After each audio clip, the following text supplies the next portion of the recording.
Sunday Live is here with the Average Joe Sports Show. If you had 1037 on the bingo card and the betting time, you are a winner. Welcome to it. Chris Schmidt, Bill Doleman, Elijah Herbel. Gary Sharp is CWSing, of course, because you hear Sharpie doing coverage of the College World Series. So he will be along here in just a bit. We appreciate Sharpie giving us some time pulling double duty, so the Iron Horse will join us. Fellas, how we doing? How's the weekend? We saw some incredible pitching last night from LSU. Got a lot of friends that are headed up to the series today. I think the gym is calling my name, the grill maybe a little bit later, possibly a little pool time, but that's on my agenda. Bill, you got the internet working. You have put quarters in the machine. I love it, brother. Yep. I think we're a little more stable here now that we've left the beach. I don't think the beach is for internet connectivity and doing any type of work activity. But nevertheless, back in the Mississippi Queens homestead. So hopefully this works. No, you're loud and clear. Good, sir. And Elijah, how was the weekend of weddings? Do you have another one today? No, today. 4 weddings down for the summer, 3 to go. We'll see if I make it to all 3 or not, but 4 down, 3 to go. Feeling good. It's been a lot. It's been a lot the last couple weeks. The body's tired. Ready to rock and roll on a Sunday, though. Nope, that is good. We'll get our starting 5 shout-outs going. Here on the Average Joe Sports Show, we invite you to subscribe and like for sure on YouTube. That's where you catch us on the weekends. Also on Twitter, AJ Sports Radio can stream and watch live. Spotify, iTunes, Google Play for the podcast on your time frame with you 7 days a week. We appreciate it. We'll get into some playoff football discussion, more from the SEC. They've been pretty loud is the way I'll put it this off season, from spring meetings into the summer, and it's been a whole lot from the SEC. There's been a whole lot from the commish, Sankey, on what needs to happen. We'll get there. And with it being Father's Day, those that want to share, please do share in the, this sounds like a counseling session, forgive me, but share your favorite Husker memory with dear old dad, or someone important in your life that you hold as a father figure that will always kind of be seared into the memory. Let's get a little sentimental, and with a smile, of course, unless you're one of those poor Husker souls that dad bet $1,000 on Oklahoma. Make that Nebraska, Oklahoma, not only won but covered, and there was no Christmas, because there are those stories too. Unfortunately, you're kind of grinning, Elijah, with Nothing like that. It was nothing like that. No, dear old dad bet the wrong horse and lost Christmas. And you. yeah, that's about right. That's about right. That's yeah, no kidding. First came Moose and Rocco, and then came Child Protector. And it was all over. It was all over. But we'll get some shout-outs going here. Corn Raider is in doing a communion road trip, Catholic, then Lutheran. Next, Southern Baptist, finishing with Methodists who don't care who takes, but only serves the grape juice. So I like the inspiration here, Elijah, with the son, you need to go sit down moment at the Catholic wedding you detailed for us yesterday on the Average Joe Sports Show weekend edition. But make sure you bring your papers to the Catholic one. That was pretty well played. Captain is in, says happy Father's Day. Captain, appreciate you jumping in. Mike in, says it's Sunday and I'm in the conga. Oops, communion line. That's pretty funny. Tuck is here, says I'm just sitting here watching huddle videos of a lineman pass the communion wine. That's funny. Bruce from Spearfish is in. Appreciate that. Melissa, all the way from Scotts Bluff. Melissa, appreciate you. Thanks for checking in. That's cool. David here. Also, Charles says Happy Father's Day. Mike in from Washington State. Arlo is here. Brian Snitley, part of the Boulder Peace Treaty, says Happy Father's Day. Catholic Communion was on point this morning. We have started the whole thing. Just because poor Elijah was trying to get the Lord's body and blood and was on the wrong team, apparently. We were all in this together, you know. We are. Thank you. Right. Andrew is here. The guy next door. They really need to put the ish on the start time. Good morning, everyone. Happy Father's Day. We're working on the ish as always. Jeff Snitley, also part of the Boulder Peace Treaty, is in. The other Brian is here, and Brian dives in with his Husker Father's Day memory. Says, my favorite ones being in Memorial Stadium with Dad watching the Husker comeback against Ohio State. Hashtag Levante, hashtag Rex. That was iconic. I mean, it was going so southward as Ohio State, Carlos Hyde. Who was the quarterback? Braxton Miller? Does that sound right? Then he got for Joe Bauserman. Yeah. Levante did two things. He knocked out the quarterback that was killing him, and then he took the football from him. that flipped everything. You put the comb over in, because Bauserman couldn't complete a pass to anybody in Ohio State colors. But he not named Stanley Jean-Baptiste. Stanley Jean-Baptiste soars like an eagle to the sideline and makes an interception. Oh, yeah, that's why we recruited you as a wide receiver. Go play defensive back, son. And away they went. The old R1, R2 jump cut from PlayStation Rex Burkhead on that go-ahead touchdown was pretty cool. Yeah, and I've got a good memory of my dad from that game because he was trying to leave at halftime, and I put my foot down. It was to his defense, it was raining. It was raining. It was kind of might have been tears. The game sucked, and he said, "Hey, we can beat the crowd. Get out of here. This one's not getting better." And I said, "Dad, we're sticking this one out." We stuck it out. Got to see the comeback, so that was awesome. Also, great memory. This would have been elementary school time, like 4th grade or 5th grade. Hopping in the truck after school, and Dad's got the letter saying we got season tickets. Surprised me with that one. That was a good memory as well. Oh, wow.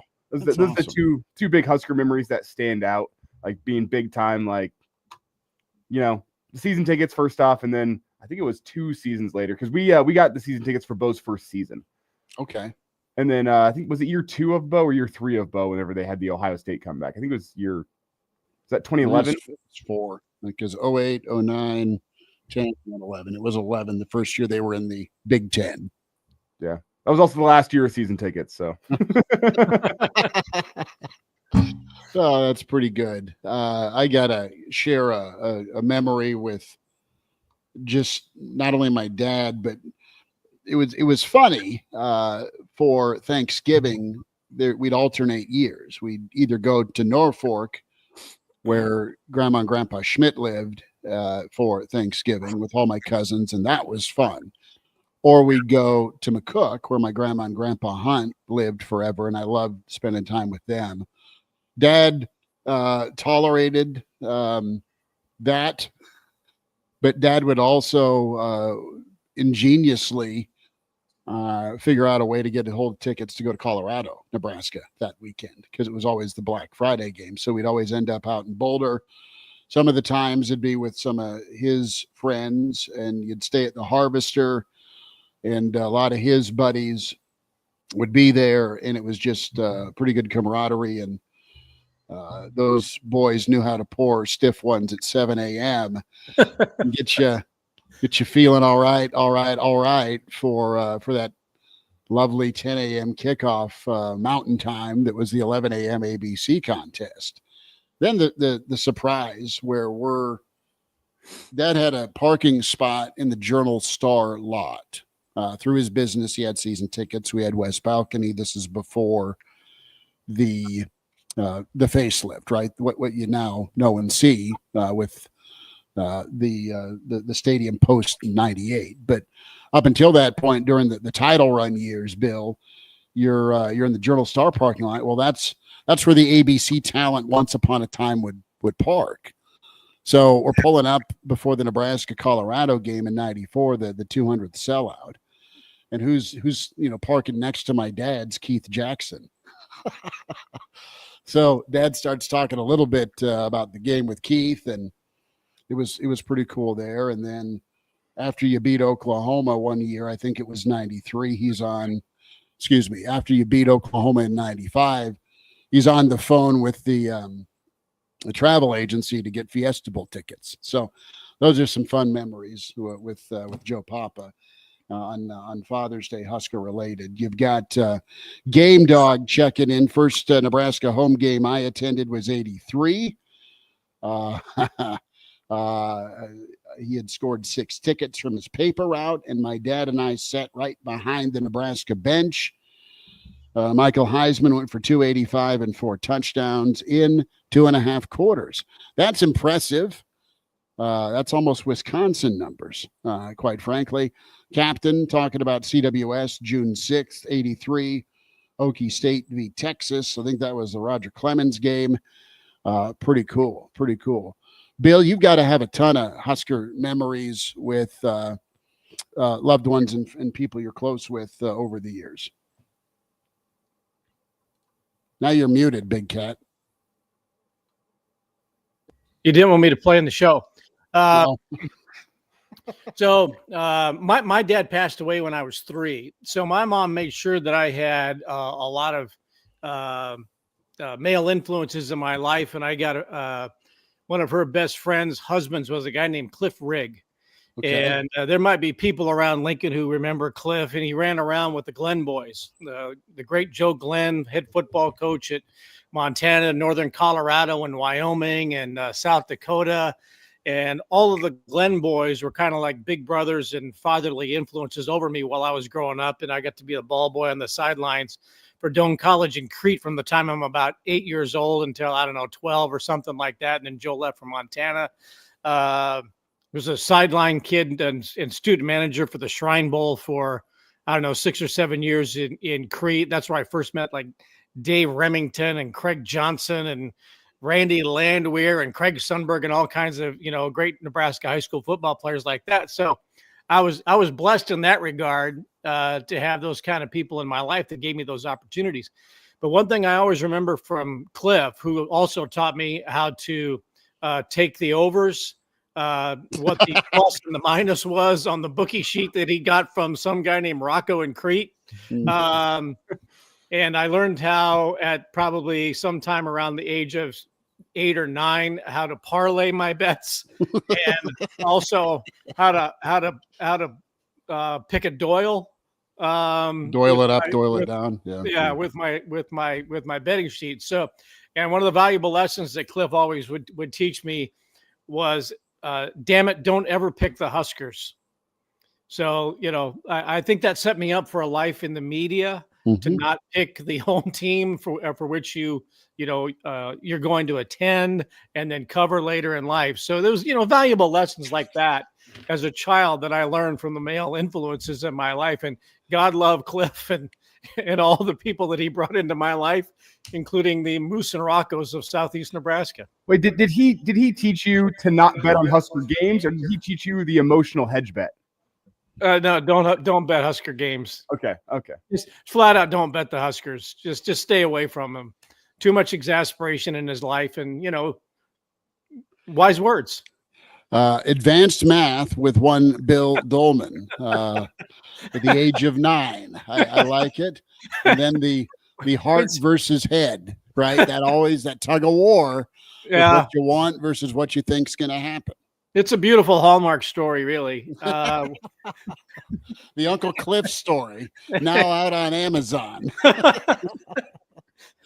That's pretty good. We used to, because Joe was like the youngest head football coach in the country when he took over at Doane, like in I don't remember what year that would have been, sometime in the mid 70s. And it was like 27. And again, not having that male influence, mom just knew that, we need to get you involved in sports. So Mhm. I've been involved in sports in a much different way from the time I'm 7 years old than most people in life. Right.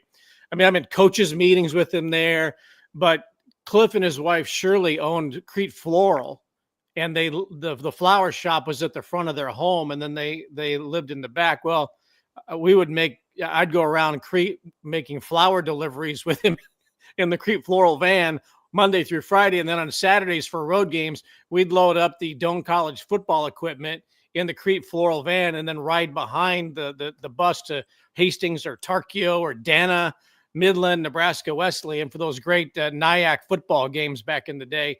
So here's this football team with this flower shop van behind it, loaded up with equipment that I'm sitting on top of. Best way to grow up ever. And also learning the pratfalls and pitfalls of gambling at the age of 9. This is an aside, but you mentioned it. I do miss that Doane versus Wesleyan football rivalry. Oh, they were great rivalries. Hastings and Doane, Wesleyan and Doane. I mean, those were great college football Saturdays in Nebraska because the rivalries were intense. What was that? The Nebraska Iowa Athletic Conference, I think is what it was called, because there were a couple of Iowa teams that might have been in there. But yeah, that was a lot of fun. Great way to grow up. But yeah, don't take the Huskers, especially if the heart's involved. Andrew says, I've bet the Huskers twice in my life, 2009 and 2010 championship games. Sigh. I think you covered both. You should have won both outright, but it is what it is. Not to pick a scab there, Andrew, if they didn't cover, but I think they did. Game Dog chiming into Bill says, Bill, the old school gamblers used to tell me that back in the Devaney days, the Bob father always knew what the point spread was, and if he could, he'd cover the line for Husker Nation. I can, confirm or deny? Yeah, I cannot confirm or deny, as many people who have followed the show for the last 20 years or so know that, I used to run some errands for Coach Devaney, and I'm not going to say what was inside some of those sport coats that we drop off at the dry cleaners. Okay. Not gonna go there. Bob Collins says, how about Peru? Bob, in 1978, when Nebraska finally beat Oklahoma, or I should say when Tom Osborne finally beat Oklahoma on that thrilling game in Lincoln, and of course lost to Missouri the next weekend. I was at the Oak Bowl, ball boy for Doane at the age of 12 while Nebraska, that game was on national television. And my loyalties to Doane were to ride that Crete Floral van to the Oak Bowl in Peru, which is a charming setting for college football, by the way. And that's where I was listening to Lyle Brimser call the game on the radio, which was cranked up in the van while the game was playing. And to this day, I still have never seen that game in its entirety. I was going to say, you guys had to have sound patched through to multitask that Saturday. Yeah. Those are great memories, and if guys are like me and may not have had the, wonderful fathers in their lives like you two did and have, the male influence is so important, and the memories and the opportunities that you get, pretty special. No, absolutely. And I think that is a good reminder as well that Father's Day is not just for the biological fathers out there. It's for all the father figures in one's life. So that is a great reminder to have on a day like today. Yep. The Glenn family was great to me, and everybody in Lincoln knows the Glenn family. So God bless them. They are good. We'll have to get old Cowboy Joe back on the show here. I talked to him last year. I think he's like every retired coach is like in Idaho. They are. Property values are through the roof in Idaho. You go play some golf out in Coeur d'Alene where the waterfall is very real. and away we go. I got ticked off yesterday playing golf. Shocker. Usually I'm pretty mellow, pretty relaxed. Kind of that's how my dad played golf. You get pissed once in a while, but for the most part, kept it together. I had a chance to beat Coach Brett yesterday because I was smoking him on the back nine, clearly not on the front nine. And then the last 3 holes, I mean, I double. Sorry to go golf story here, but I just lost it. I took that damn wedge and just went to town in the sand, on the sand. Was so pissed. You had a pretty similar golf experience to Rory McIlroy this weekend then. Oh, except he's incredible. And not this weekend. Well, what did he finish? I know was it 12 over? Well, that's a solid round for me. Both of you golfed with me. I didn't realize you were golfing. You sent me that card. I thought all those 7s were poker hands and 5 of a kind wins. No, it was not the all 7s. Let me lay them down. No, that was some adventure out at Woodland. Let's talk a little bit here about the SEC and the playoff structure. We'll get to some CWS here. The Iron Horse, Gary Sharp, part of College World Series and Westwood One coverage, is going to try and sneak by. He had some stuff going on this morning, as you'd imagine before the 1 o'clock game today. But fellas, what's your feel here when you hear more talk from the SEC, specifically Greg Sankey, the commissioner, weighs in and wants a little bit of an updated process when we talk about the college football playoff. Still deciding on expansion, still deciding on format. Is it, your 5 conference champs and then everyone else is an at-large opportunity? Or do you go your 4 Big Ten, 4 SEC, 2 Big 12, 2 ACC, and then your 3 at-larges? So time will tell with how they determine what to move forward with, but it sounds like the Big Ten's kind of outgunned right now by everybody else wanting the 5+11 format. Sankey, though, wants a combo between a committee and computers, and he wants some of the human element, but he keeps hammering the more meaning, the meaning of 12-0, 11-1 versus 10-2, 9-3, or 8-4. And he's still just hung up, and he needs to advocate for his conference. I understand that, but he's still just ticked off that Indiana one-upped the SEC, that the Big Ten one-upped the SEC, not only with selection over a Bama, over an Ole Miss, over a South Carolina last year, but then also you're working on a heater here for the Big Ten with back-to-back consecutive national championships, one from Michigan, one from Ohio State.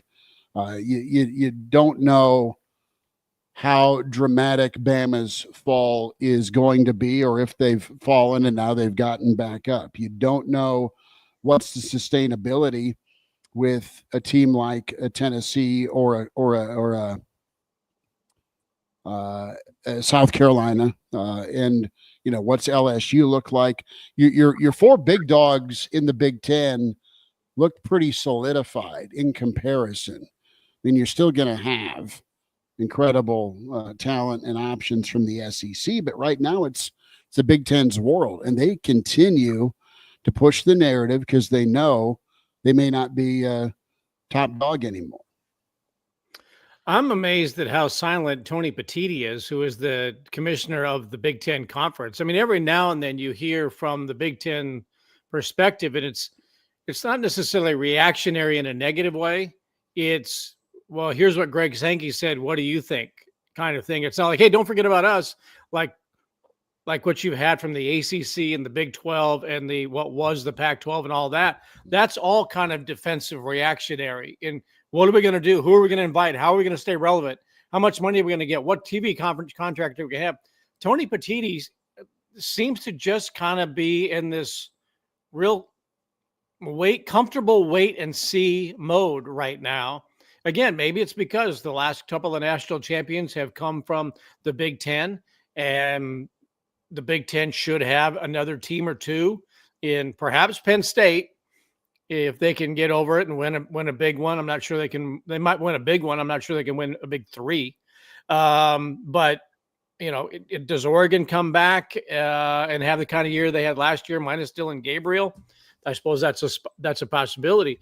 But the SEC almost seems a little reactionary and not proactive, and that Greg Sankey, who is one of the ultimate power players in all of sports, not just the collegiate games, but the SEC it seems to me is trying to gain traction. And I wonder if there's a problem with maybe their ESPN contract in some way, that there's a TV, something with the television. They still have the SEC network on ESPN, but ESPN's jettisoning talent. They've overspent. They're giving away a couple of college football playoff games to Turner or True TV or TNT or something. And that's where the SEC is all tied into now, is ESPN, because they don't have that window on CBS anymore like they did for 25 plus years. And maybe maybe they're reacting to the fact that Alabama has slipped a little bit, and Saban is no longer the face of the SEC. And I don't know. But it is an interesting time. You mentioned do you want the human element of the computers? Elijah and I both agree about this. Just do what every student does on every college campus and high school campus everywhere. Slap the information into ChatGPT or Grok or whatever you want to do and spit it out. So you don't have to have, the NCAA basketball tournament or the college football playoff committee chairman, spin his way or her way for 5 minutes on the playoff show.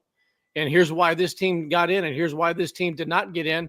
Just say, this is what AI says. This is the algorithm we all agreed to.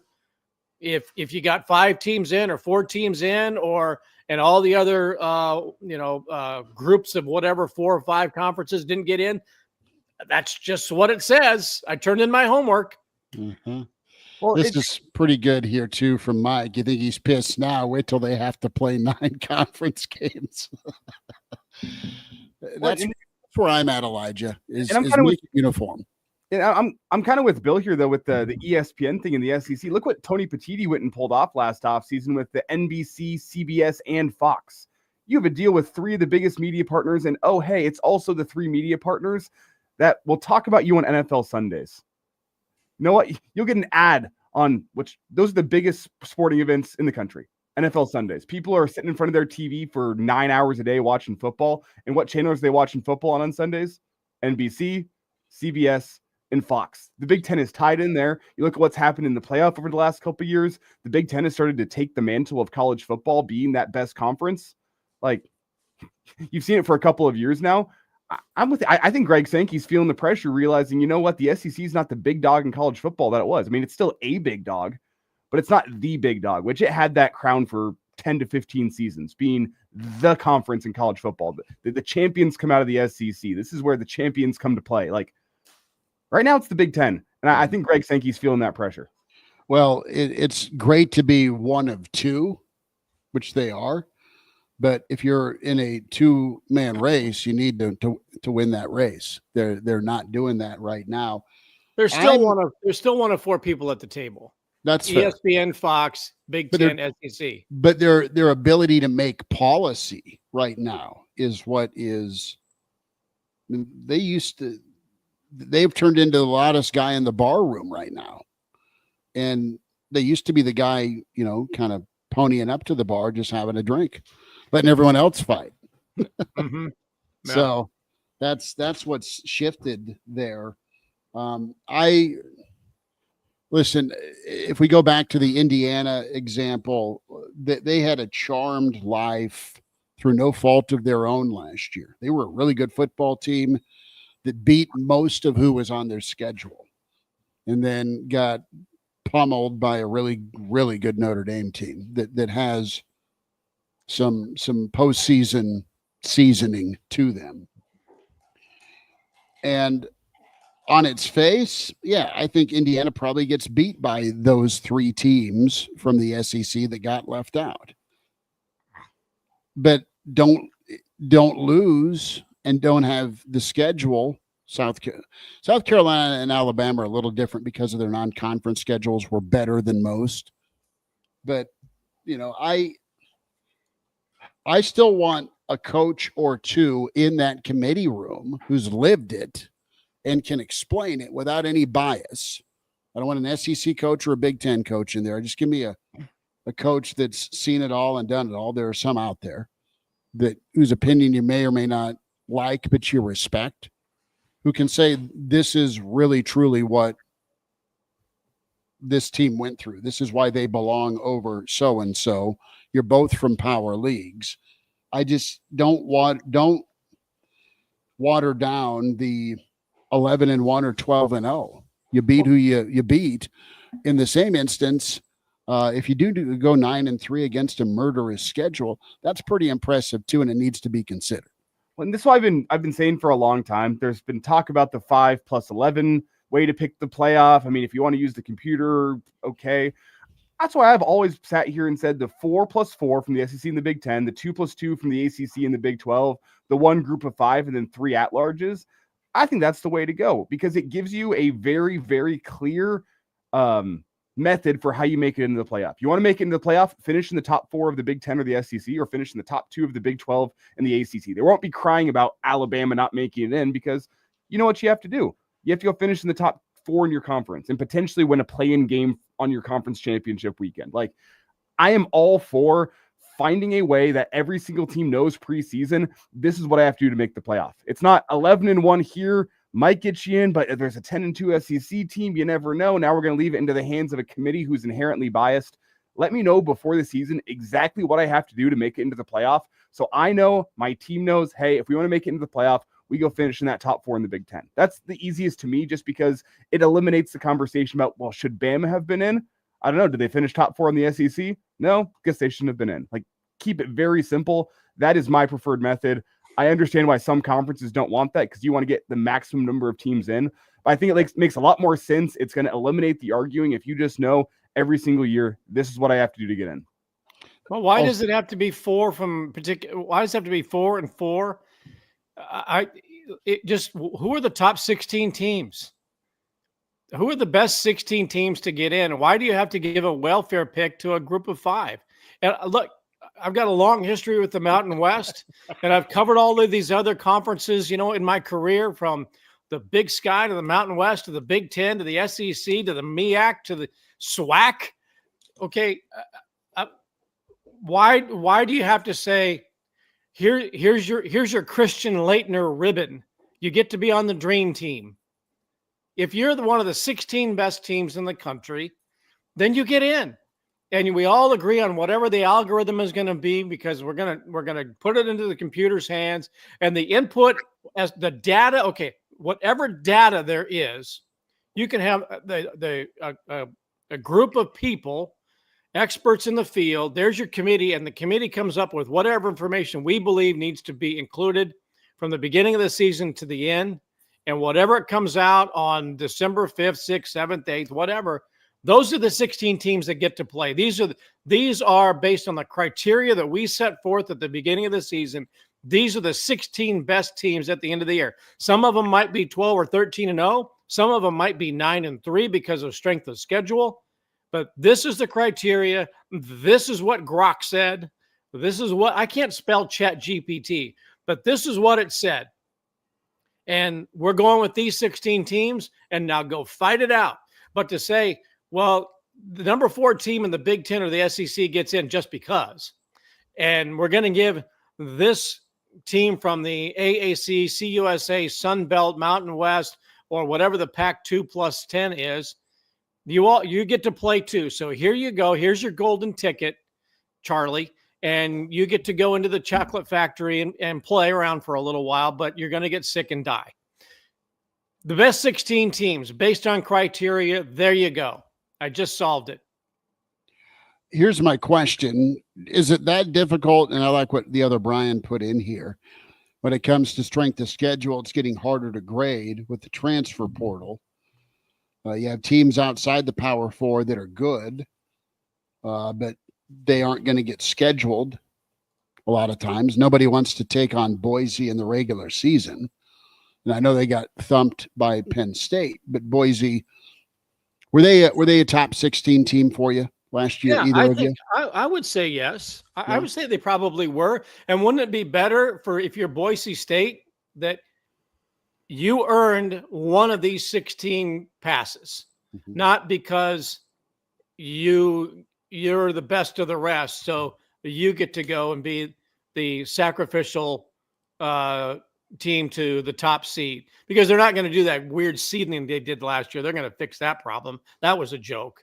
The 4 teams that got passes, ridiculous. 1 through 16, you're going to get in. Oh, you upset them that one time in every 10 years, 16 beats a 1.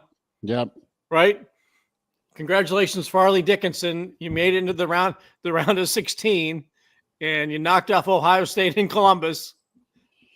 But you got in because that's the criteria. The important question from Brant here: what brand of smokes does Elijah have in his shirt pocket? Nothing. Nothing. Just for reference, the simulated BCS rankings from last year, if you guys care, the number 1 team would have been Oregon. Number 2 would have been Georgia. Number 3 would have been Notre Dame. Number 4 was Texas. Number 5 was Ohio State. Number 6 was Penn State. Number 7 was Tennessee. Number 8 was Indiana. Number 9 was Boise State. Number 10 was Arizona State. Number 11 was Alabama. Number 12 was SMU. Okay. So I want the play-in opportunity. I think that makes for more. I know Gertrude. It makes for a super exciting kickoff to your playoff month. So give me, in the world of a 16-team SEC, in the world of an 18-team Big Ten, I want the play-in. I want your top 6s, your top 6 in the league, not just your top 4, because I believe the top 6 of the Big Ten are probably playoff worthy. You shouldn't get punished for cannibalizing each other in conference. That builds you up with your strength of schedule, obviously, but it shouldn't.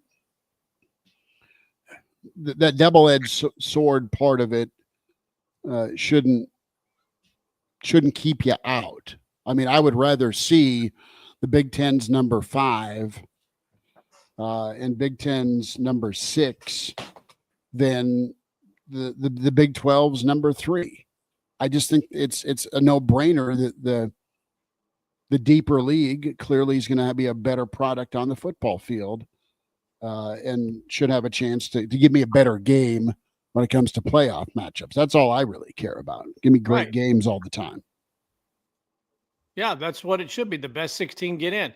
Now, there will be a fight as to what if you go all algorithm, and look, the BCS is antiquated, all that stuff. I even forgot about it. But you have to come up with something where all the players have an input on what the program is going to say, what the algorithm is. And you can agree on that at the beginning of the season, so you don't have the big fight. Now, they love the fight. That's part of the TV angle. It's you have the big hour-long show and the reveal, and then the 6:45 time slot. We're going to talk with the commissioner of the CFP to get his thoughts on how the selection came about and who. They found that was gold in the basketball bracket revelation. That's what it is in football now. Let's bring the commissioner out. Well, how did you do this? And why did they get in? And why didn't they get in? It's the TV part of the game. Have it at the beginning of the season. Have it wide open. Here are the parameters. Everybody knows now. This is what we're putting in. Now go win games and get in. Think about being I think somebody even said it in the chat. Think about being number 16 and having a chance to win a national championship. That's incredible. Back in the day, right? What do you want? Yeah, I got to go throw the ball. Hang on 2 seconds. I think Gertie wants a 16-team playoff graded by BCS. That's what I was hearing. What do you want? Wow, the dog talks. This is like one of those viral YouTube videos or TikTok videos with the dogs. How about this idea from David, Bill?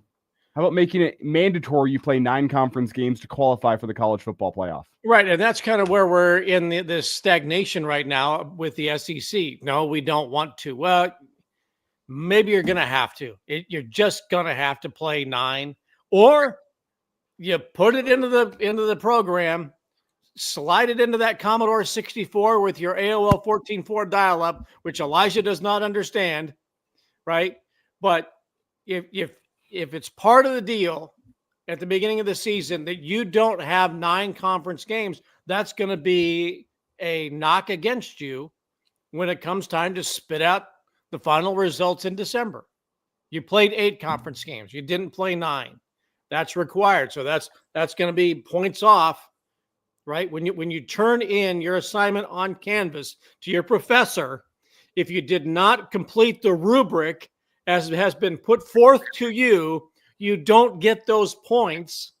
For example, if you take Professor Doleman's class and you don't put your name on your paper, regardless if it's on Canvas or not, if you don't put your name on your paper, it's an automatic -5. And you don't ever get those points back. You can do the same thing for college football. If you don't play 9, you don't get those 5 points back on your final assignment. Well, what's going to convince the SEC to go 9? It's either they lose out in the college football playoff because of it, or the TV partner says, you know what, we're not going to move forward until you get 9 conference games. That's what it's going to take. Up until then, there's no reason for them to go 9. They're getting huge media payouts. They're still getting rewarded in the college football playoff. Until either of those two things happen, the SEC will remain at 8. Well, and Game Dog chimes in with the reality some years where your schedule is your schedule. In Michigan and Ohio State only had 2 ranked Big Ten opponents. That's not cannibalism. Yeah, in 2023 and 2024, it was a little easier Big Ten to navigate. If you're Michigan, you got to beat Ohio State and Penn State and not screw up somewhere along the way. But I think we'll all agree, you had Washington, you had Oregon, you had USC, you got UCLA to the mix. This 18-team conference, as we know it here in 2025, it's pretty vicious, pretty deep. You've got Purdue and you have Northwestern that right now are 2 programs that are probably, everyone's homecoming favorite.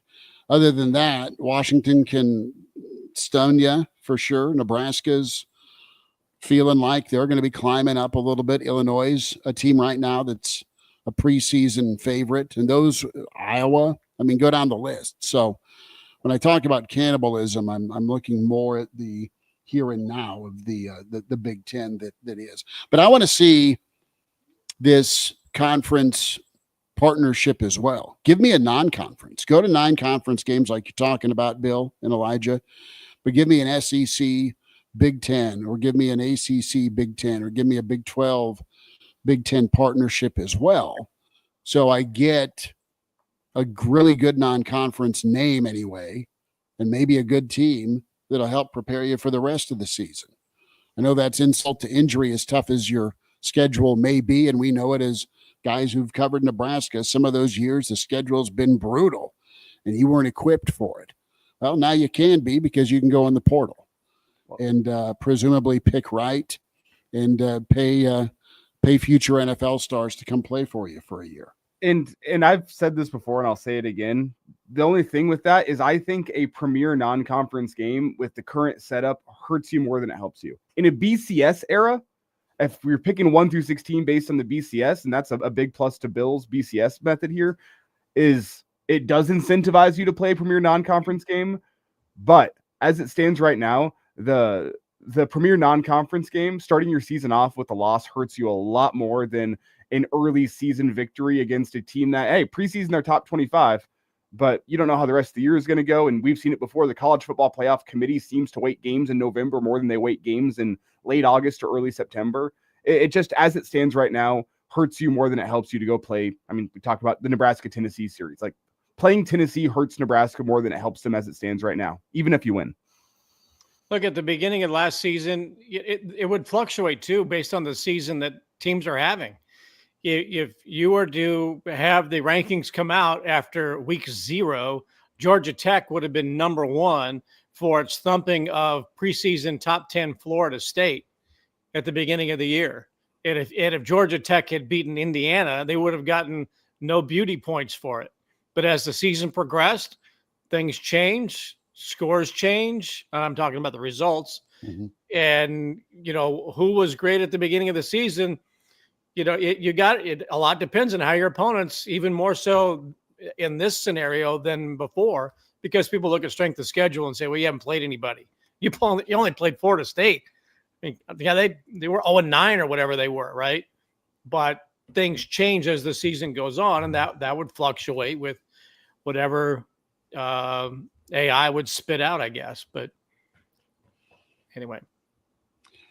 Well, we're trying to solve the world's problems here this morning on the Sunday Live I think we Average did. Joe Sports Show with the playoff and the SEC. And What are we talking next? The Middle East? no, I don't. One heavy lift is enough for today, I think, with all of that. But College World Series, either of you guys, well, you probably not, Bill, but Elijah, you going to get up there at all?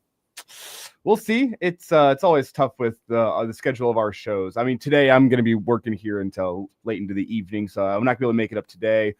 Might try to make it up for an evening game at some point this week, but it's always tough with the hour roadie after our show. You get up there by the fourth inning, so we shall see. If it's not an SEC team in the championship series, maybe tickets will actually be reasonably priced, because if LSU or Arkansas makes it, those prices are going to be through the roof. Well, let's go to that Arkansas LSU game last night for a moment with the College World Series and just dominant pitching by LSU. They got 3 of their 4 runs in the second and just allowed a total of 4 hits to that offense that Arkansas brought with them to Omaha that has hit 153 home runs. I mean, 154 now with Robinette's home run in the 6th, but just pretty classic, pretty quick baseball. And there's been a lot around Dave Van Horn, of course. We talked with Sharpie yesterday on that. Some good stories from Gary on that. You've got UCLA that's moved into the winner's bracket. Hey.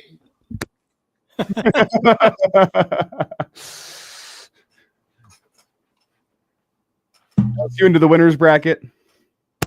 Yeah, UCLA's moved on. Sorry, the other 2 are losing it. I will say Murray State yesterday, after the way they went down early, UCLA's bullpen is great. I don't play moral victories this time of year, but it was from a Murray State point of view to be able to go do some damage against that LSU bullpen, get a couple runs late, at least make it a bit of a game. I don't want to say it builds confidence because now they're playing with their back against the wall, but that team is still going to be a very, very tough out. That's a good UCLA team that they took down to the wire yesterday. You've got more from the stream here. Andrew chiming in as we referenced Ireland, Nebraska, and Florida State shaking hands after having your season go to hell in week 0 in Ireland. And that's what I was saying about, I know there's probably gonna be disagreement out there. That's what I was saying earlier about it hurts you more than it helps you. Like getting your season started off on the wrong foot, whereas you could just go play 3 cupcakes and get 3 wins on your ledger and get some confidence building. It hurts you a lot more to go lose to a good team from a confidence point of view, trying to move forward in your season, than it helps you in the college football playoff committee's eyes. Well, that loss derailed Florida State far more than it derailed Nebraska. I think Nebraska probably was off the rails anyway as we look back in time. But Florida State never, ever recovered from what happened to them they never recovered from the year before, though. Well, think about the Florida State Orange Bowl, that 65-7 dismantling. They never recovered from that. Jeff Sims never recovered from Minneapolis early in the season. You could argue Boulder as well, but after Boulder, he didn't really see the field much anymore. But he never recovered from there. The Husker team never recovered from the Dublin debacle, the international incident. They never recovered from that. You go back to the Illinois game. I think that was 2021. You never quite recovered from that loss either. Like, if you get your season started off on the wrong foot and that doubt starts to creep in early in the season, it can just spiral. Well, imagine coming back from Minneapolis and seeing your turnover commercial, several times, reminding you of what happened on the night, and then driving around town and seeing turnover billboards. I mean, you're just reminded of it day in and day out, so hard to recover after that. We'd like to hold off on any more NIL engagement, billboard opportunities, marketing partnerships. We're going to press pause. Thanks. I'd like to change my sponsorship to the crisp meat burrito, please. Yes. Wow. Yeah, that went sideways. This kind of leads us into Arrowhead in Nebraska, August 28th, fellas, about just the magnitude of that ball game. Do you put it?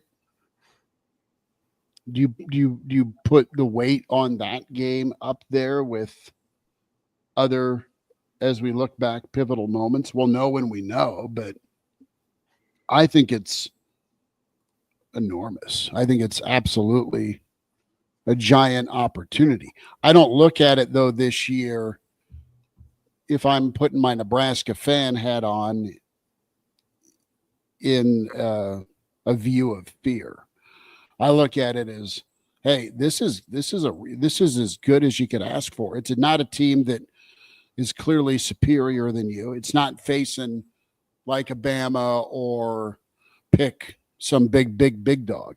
But you're taking on a team that has 18 starters back and a hell of a savvy quarterback and one big dude that likes to hurt people playing defensive tackle. You are going to get tested, and you're going to get tested enough to grow from it if you handle it right. And that's how I look at it. Yeah, I think Husker fans might be undervaluing Cincinnati as a whole. You talk about the 18 starters back. Like, it's a team with a whole bunch of knowns with Cincinnati against a team with Nebraska that has a whole bunch of unknowns. With all the transfers that have come in for Nebraska this year, with Dylan Riley trying to make a year 2 jump with a new offensive coordinator. Hey, not to mention a new defensive coordinator. Oh, and hey, a new special teams coordinator. Like, so much has changed for Nebraska this offseason. Tons of unknowns. You're going against a Cincinnati team that, are they going to be a playoff team in 2025? No.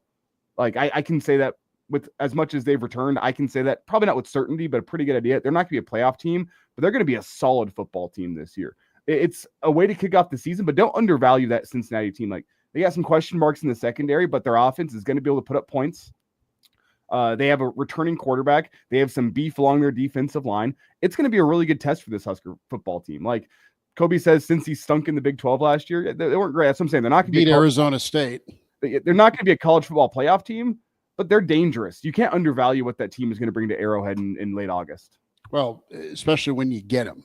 You're getting them to start the whole bleeping thing off. The teams can be way different, good or bad, midway through the year. How decimated are you? How confident are you? Cincinnati, Minnesota, Michigan. I mean, those are 3 giant games at each different mile marker parts of the season before we even get to November.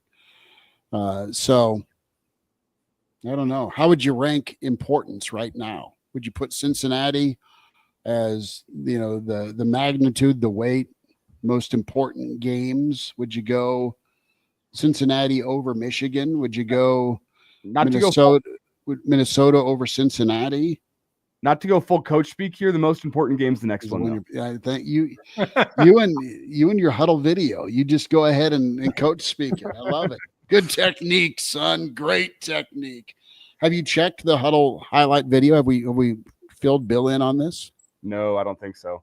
So we were having fun Thursday before the show, and somehow, some way, we were watching some huddle highlight tape from not only some Huskers but some other guys. We were just kind of going on the huddle deep dive, and some way or another, we found out that my huddle highlight tape is still active. Is that the one where you cut every defensive end off at the knees? Yeah. That's Bill has seen it. Thank you, Bill. Yeah, I've seen that. the vicious little mother, isn't it? Very. Who was that guy that played for the Bills and the Husker offensive lineman? Can't think all of a sudden. Played for the Bills and the Raiders. Most hated man in football. Yeah, Richie Incognito. Okay. Elijah was the Richie Incognito of Lincoln High School football in the 1990s. I don't know. I mean, did you bite anybody? Did you choke anyone out at halftime? No. on the field, not in the locker room. Okay, there's a great.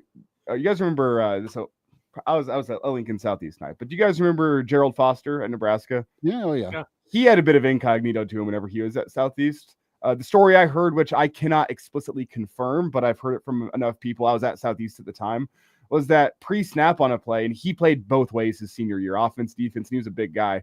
There was one play where pre-snap, they're all lined up on the line of scrimmage, and he threw up on a guy's hand down in the dirt and then proceeded to pancake him. That's a bit of incognito, do you? Threw up on the guy's hand and then just absolutely pile drive him into the dirt. I don't think that's the only time that's ever been done, from what I can recall. No, Some sick puppies that by any means necessary is how we'll put it. And you get sick, and hey, it's your puke. The other guy's jeez. well, so, on that note, yeah. Well, we were like on a drift track away from the College World Series there, right back into week 0 horror stories. But no, yeah, that's true. That's true. Well, Arizona, Louisville today, elimination game 1, Coastal in Oregon State today. Chance up. Going to Oregon State, man.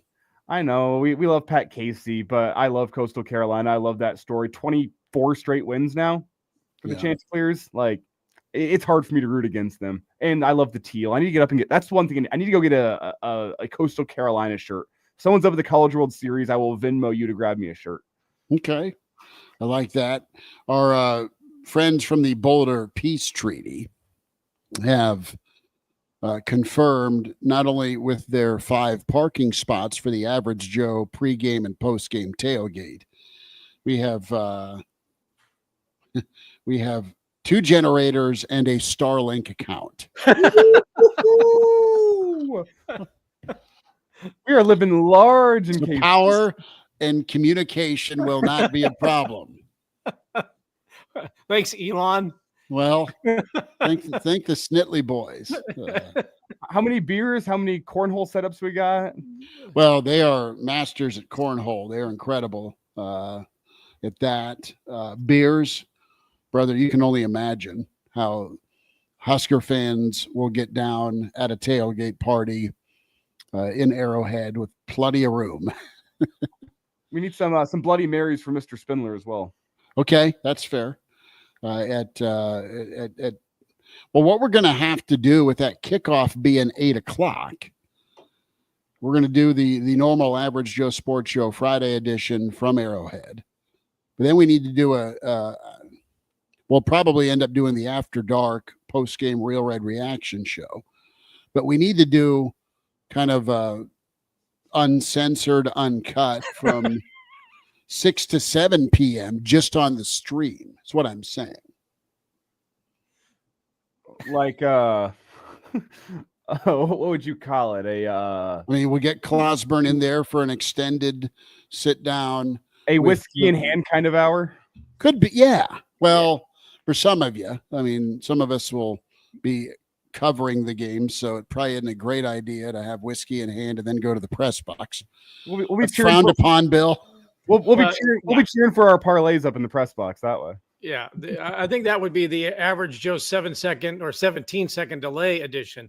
Yeah, of the show. But yeah, look, that game, DEFCON 1. I mean, that's it. That's the game. That sets the tone for the whole season. And if it goes south, because I'm, if Cincinnati is inspired by the Kelsey's Swift group that's in the press box watching, which they probably will be, that game is, if Nebraska loses that game, that's gonna really be bad. Yeah. I said it the other day on the show. If you go, 2-1 going into Michigan and still beat Michigan, it's still going to be a here we go again season. And at what point how much worse is it going to get once the conference season begins? Nebraska beats Cincinnati and beats them impressively and goes 3-0 and knocks off Michigan. I mean, people are CFPing reservations right and left, out from Husker Nation. There's no question about it. But if that doesn't happen, it'll be a bad season. You're going uphill in mud, or you are the slippery stairs, like I told you. Did you watch? I didn't watch. I was watching some. You did text last night that the Ocho was airing Slippery Stairs Championships an hour, 2 hours before the Pillow Fighting Championships from 2023 on ESPN News, the Ocho. No, it was Pillow Fighting Championships 12, by the way. It comes down to buy-in, belief, and just questioning everything. I'm sorry, but it does if you don't get off on the right foot, and games are totally losable. I mean, it's out of your hands, but you got to go in and prepare the right way, and a lot of times you are just so behind the eight ball in past seasons because you just found a way to screw it up, and that's important. There's a lot of faith and impressions out there with Rule and his staff. And listen, there's the work he has shown also to prove that he's really competent. He's got a good plan together. He's made the right hires. He's recruited hard. They've developed. They practice well. Got to put it all together. And he's done that. Past games and teams, though, man, they've gotten their own way for whatever reason. You just didn't close the deal. That'll be in a season of, all right, finish the job. This is job one. So we'll be back at you tomorrow on the Average Joe Sports Show, 4 to 6 on KFOR and our different affiliates around the state of Nebraska, News Talk 900 Columbus, and then, of course, ESPN's Superstation, Kearney Hastings, Grand Island, where you can hear us as well. Always on YouTube with the Average Joe Sports Show. Like and subscribe. On Twitter, AJ Sports Radio to follow there. And then Spotify, iTunes, Google Play. Have an incredible rest of your Father's Day. Elijah, appreciate you, bud. Billy D, you're awesome. And best to the Iron Horse, Gary Sharp, as he gets geared up for more Westwood One coverage of the College World Series. You can hear Sharpie handle that. Take care. Best to you, and talk to you again next time with the Average Joe Sports Show.